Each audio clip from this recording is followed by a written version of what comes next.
So on today's In the Boardroom, activist shareholders are amassing record amounts of cash this year, building up powerful war chests to take on below-par boards.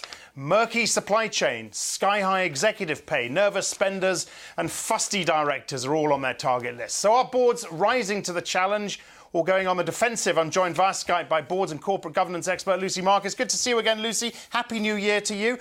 They're becoming more and more vocal. Are their methods changing? What sort of measures are they taking? Well, they're being much more active than ever before, and we're seeing more of them. You know, some of them are very high-profile cases like Dan Loeb and Yahoo, Ackerman and Herbalife. There's Apple. There's all kinds of things going on, and they're getting a lot of press. They're never going to look at a company that actually has no value. So one of the things is they're looking at companies that are actually undervalued or what they perceive as underperforming. And the question is, what are the companies doing themselves and what are the boards doing and what role do they have to play in all of this? All right, well, let's talk about that. What are the boards doing to anticipate this fresh round of activism, if you like, to prep themselves for it? Well, I mean, one of the things that these guys are looking at is there good corporate governance? And, you know, a lot of the questions that they're asking are questions that boards should be asking themselves every day, all the time anyway. You know, what's our compensation structure? Are we doing the best we can with our cash? Are we doing the right things and investing in the future? Are we doing well? And again, you look at something like Dan Loeb and Yahoo, he did them some real good, actually. And you know, there was blood on the carpet and so on. But these hedge funds are no longer being perceived necessarily as barbarians at the gate, but rather as part of a potential solution. So are they going in and asking for things that are unreasonable? Usually not. And boards now have to be looking at themselves more carefully. But we're not asking boards in this case to do anything that they're not supposed to be doing on a daily, weekly, and monthly basis, both inside and outside of the boardroom, and not just boards, but of course executives themselves and companies and stakeholders. So actually, rather than being perceived as the bad guys, the evil guys, the guys who are causing trouble, again, still mostly guys, they now are being perceived in a much more positive light. And even within companies, for boards who are having to ask hard questions, it's easier for them to ask hard questions when they can actually use this as a reason to ask. But what sort of strategy are companies taking on? Is it more of a defensive strategy they have, or should they be? And I guess you're going to say they should be more proactive, right? You read my mind. I mean, really surprising. Right, exactly. We've been doing this too long, you and I. No, I think that boards need to be asking the hard questions. They need to be doing this anyway. Now, I've been on the receiving end and also on the sending end of these sorts of messages.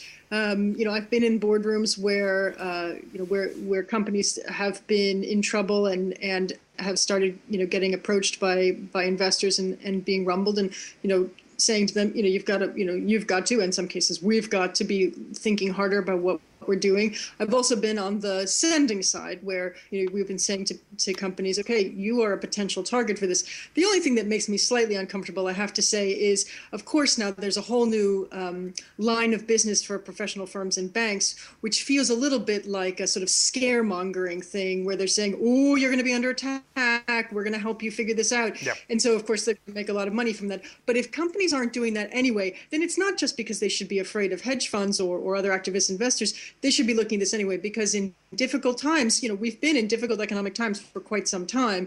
Yep. That's winnowed out a lot of companies that didn't have what it takes to be successful. But companies still need to be paying attention. There's a lot of value out there, and as you pointed out in the beginning, there's a lot of money out there.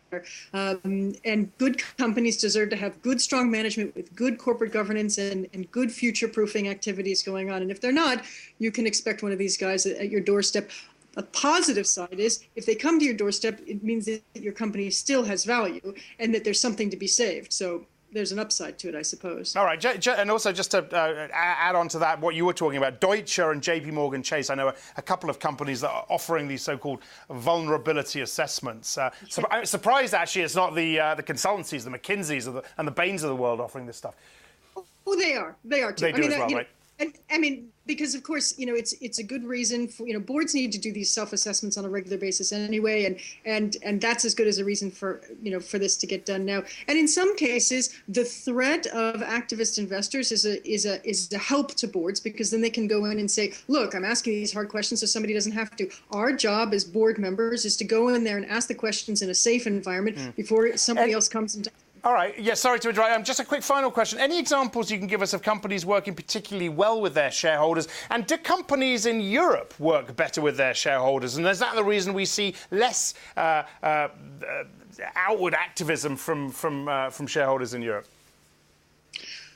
I think we're going to see more, first of all, about the outward activist investors, and certainly, in past episodes of In the Boardroom, I've done some interviews with a couple of investors who are activist investors, and they are talking about looking at particular areas, particularly corporate governance, sustainability, the voting structures, and so on. And certainly, because all of this has become more public, it's easier for these activist investors to get in there and also rally the other shareholders. So if they're going in and they want to cause some thinking and some movement, it's easier, because if they do it more publicly and they're getting a lot of press, that it's easier to do. I think we'll see more of this in Europe. This is really only the beginning. And certainly, there's some great companies that are not performing in the way that they should be. And if they don't bring themselves up by their bootstraps, I mean, I've been in to see probably 10 in the past 2 months who've called me in and said, can you do an assessment, and can you look through things with us, and so on,